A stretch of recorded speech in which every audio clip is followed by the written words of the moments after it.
Hello everyone. Easy physics by N K channel पर आप सबका एक बार फिर स्वागत है।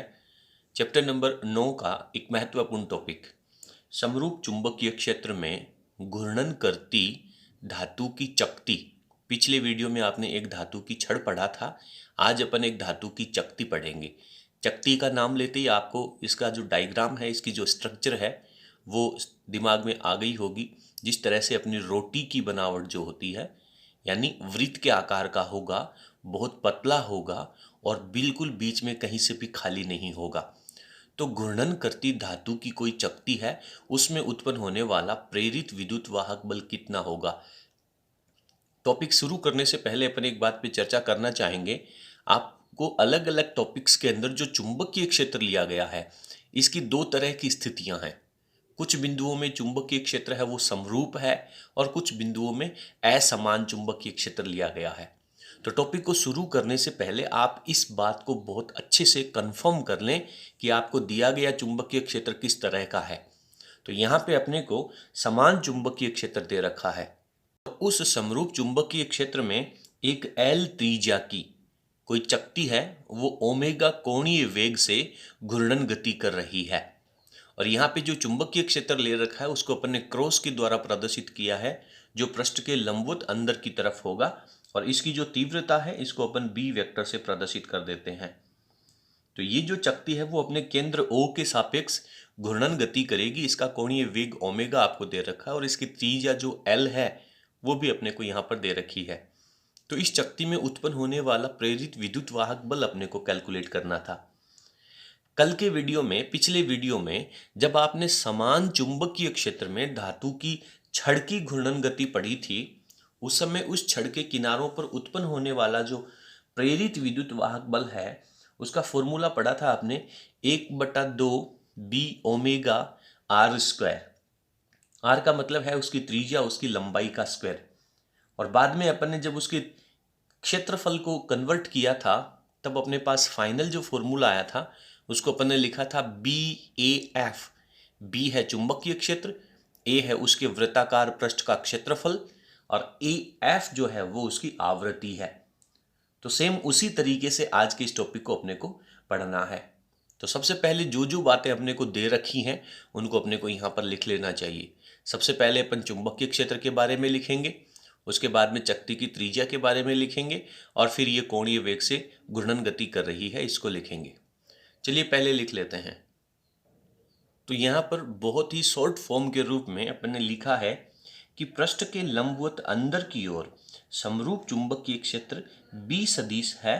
उस बी सदिश में त्रिज्या एल वाली ये जो चकती आपने ले रखी है इसकी त्रिज्या एल है।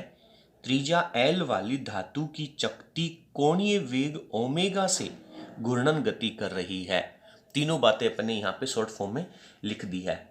अब अपन कहेंगे कि इसमें उत्पन्न होने वाला जो प्रेरित विद्युत वाहक बल है वो ज्ञात करने के लिए अपन क्या मानेंगे कि ये जो चकती है इसको अपन बहुत पतली पतली स्लाइस के रूप में अपन यहाँ से काट देंगे, कुछ इस तरह से।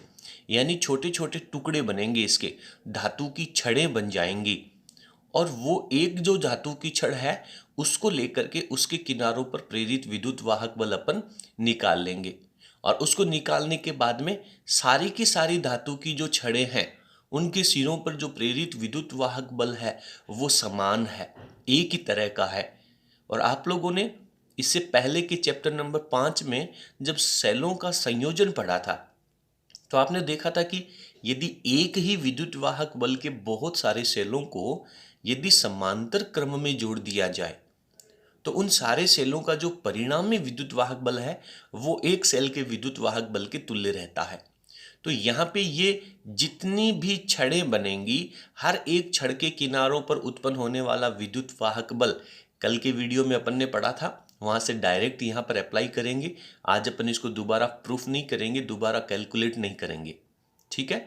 तो एक छड़ के सिरों पर जब विद्युत वाहक बल आपके पास है तो ये सारी की सारी जो छड़ें हैं वो समांतर क्रम में जुड़ी हुई मानी जाएंगी, क्योंकि इनका बाहर वाला किनारा एक बिंदु पर और अंदर वाला किनारा एक बिंदु पर जुड़ा हुआ है।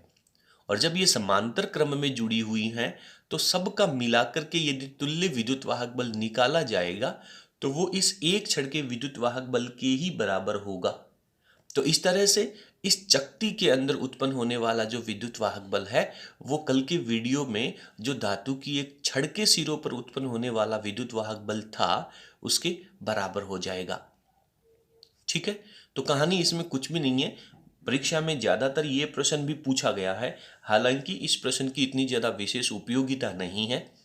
इससे पिछला धातु की छड़ वाला टॉपिक यदि आपको अच्छे से क्लियर है तो इसमें केवल आपको इतना लिखना है कि इस छड़ को, इस चकती को अलग अनेक छड़ों से मिलकर के बना हुआ माना जा सकता है और प्रत्येक छड़ के किनारों पर विद्युत वाहक बल अपन ने कैलकुलेट कर लिया है। सारी की सारी छड़ें हैं वो समांतर क्रम में हैं, इसलिए परिणामी विद्युत वाहक बल भी उतना ही होगा। आप स्क्रीन को पॉज करें और नोट्स को अच्छे से लिख लें। अपन पेपर को थोड़ा ऊपर स्किप करते हैं। अब यहाँ पर अपन लिखेंगे कि ये जो चकती है, इस चकती को अनेक छड़ों से मिलकर बना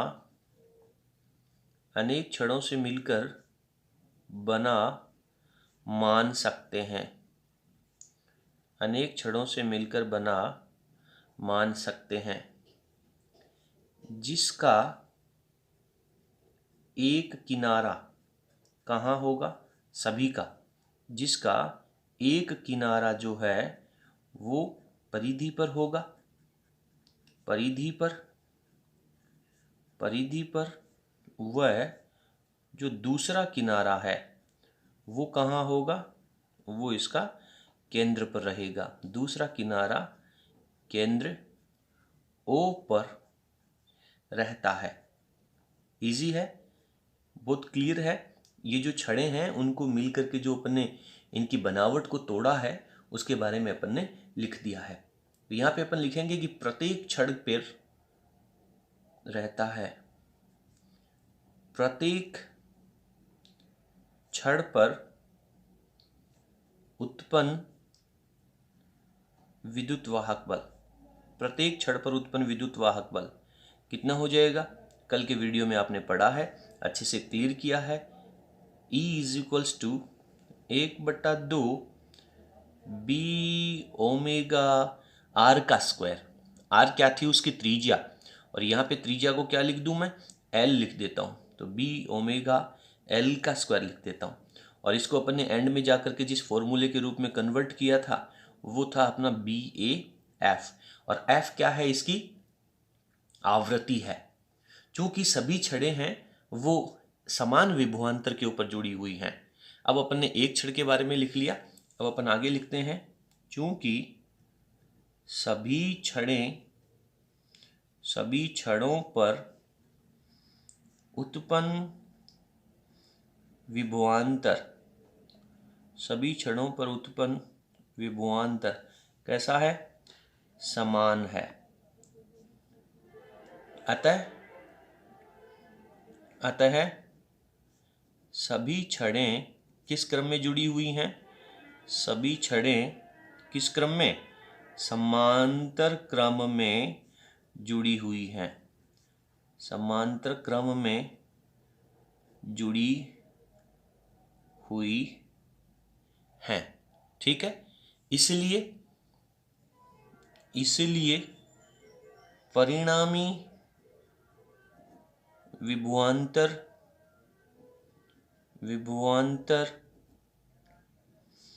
एक छड़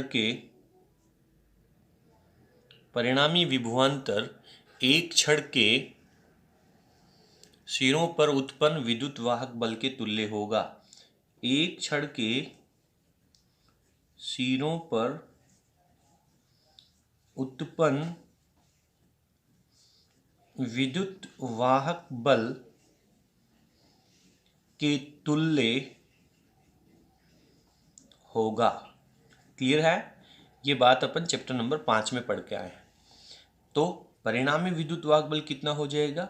ये भी आपके पास वही फॉर्मूला BAF हो जाएगा। तो इस तरीके से अपन घूर्णन गति करती हुई चकती के किनारों पर उत्पन्न होने वाला जो प्रेरित विद्युत वाहक बल है वो भी यहाँ पे अपन कैलकुलेट कर सकते हैं। ठीक है, तो तो इस तरीके से अपना एक महत्वपूर्ण टॉपिक है वो यहाँ पे कंप्लीट हो जाता है। इससे पिछला टॉपिक और ये टॉपिक दोनों लगभग एक जैसे हैं, ज़्यादा अंतर नहीं है। चलिए अब अपन इसके बाद में एक उदाहरण दे रखा है उसको सॉल्व करते हैं।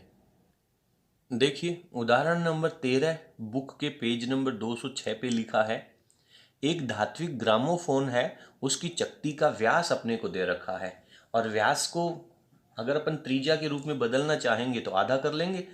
तो सबसे पहले यहाँ पे मैं इसका व्यास लिख लेता हूँ। तो व्यास की जो वैल्यू है, व्यास वो अपने को दे रखा है 0.20 मीटर और इसको मैं त्रिज्या के रूप में यदि कन्वर्ट करूं तो ये 0.10 मीटर हो जाएगा। ठीक है। इसके बाद में कहता है 40 चक्कर प्रति मिनट, 40 चक्र हैं वो प्रति मिनट, एक मिनट में 40 चक्र हैं, लेकिन आवृत्ति तो प्रति सेकंड होती है भाई। तो एक मिनट में यदि 40 चक्र हैं तो एक सेकंड में तो चक्रों की संख्या बहुत कम हो जाएगी। इसलिए अपन इसकी फ्रीक्वेंसी को 40 चक्र प्रति मिनट, और मिनट को अपने को सेकंड में कन्वर्ट करना पड़ेगा। तो एक मिनट में कितने सेकंड होते हैं? 60 सेकंड होते हैं। प्रति मिनट, मिनट बटा में है इसलिए बटा में भी अपने को 60 लिखना होगा। तो ये अपने पास क्या हो जाएगा? चक्र प्रति सेकंड हो जाएगा। अपने चक्र प्रति मिनट को चक्र प्रति सेकंड के अंदर कन्वर्ट कर लिया है। क्लियर है? अब आगे कह रहा है कि क्षैतिज में घूमती है यदि पृथ्वी के चुंबकीय क्षेत्र के ऊर्ध्वाधर घटक का मान, पृथ्वी का जो चुंबकीय क्षेत्र है, यहाँ पे अलग से कोई चुंबकीय क्षेत्र नहीं लगाया गया है, पृथ्वी का चुंबकीय क्षेत्र है, उसका जो ऊर्ध्वाधर घटक है, लंबवत घटक है, वो 0.01 टेस्ला है। तो चकती के केंद्र और परिधि के मध्य उत्पन्न होने वाला प्रेरित विद्युत वाहक बल ज्ञात कीजिए। तो चकती के प्रेरित विद्युत वाहक बल को अपन कैसे कैलकुलेट करते हैं? चकती के लिए प्रेरित विद्युत वाहक बल का फॉर्मूला क्या होता है? अभी अपन ने पढ़ा है कि सर बी ए एफ होगा ई की वैल्यू, लेकिन यहाँ पे एरिया नहीं दे रखा है। तो एरिया बनाने के लिए अपन क्या करेंगे? इसको पाई आर स्क्वायर कर देंगे एफ। अब आप वैल्यू लिख लें। तो एक बी की जो वैल्यू है वो 0.01 है, पाई की वैल्यू है वो 3.14 है, आर की वैल्यू है वो 0.1 का स्क्वायर है और फ्रीक्वेंसी है वो आपकी 40/60 हो जाएगी। ठीक है। अब आप इसको अच्छे तरीके से सॉल्व कर लें, स्क्रीन को पॉज करें और आप इसकी कैलकुलेशन को सॉल्व कर लें। सॉल्व करने के बाद में जो आपका आंसर आएगा वो इस प्रश्न का उत्तर हो जाएगा। तो 2.09 इंटू में 10⁻⁻4 लगेगा आपने, और प्रेरित विद्युत वाहक बल है तो इसका मात्रक भी अपने को लिखना है, वोल्ट हो जाएगा। तो इस तरीके से एक बहुत छोटा सा जो टॉपिक है वो अपना यहाँ पे कंप्लीट हो जाता है। इसके बाद का जो टॉपिक है वो बहुत महत्वपूर्ण है और उसको अपन नेक्स्ट वीडियो में पढ़ेंगे। एक वीडियो के अंदर एक से ज़्यादा टॉपिक अपन कंप्लीट नहीं करेंगे। चलिए, यदि आप लोगों को हमारा वीडियो पसंद आया हो तो प्लीज़ आप इसे लाइक ज़रूर करें और अपने फ्रेंड्स के साथ शेयर करना ना भूलें। बहुत बहुत धन्यवाद। Thank you.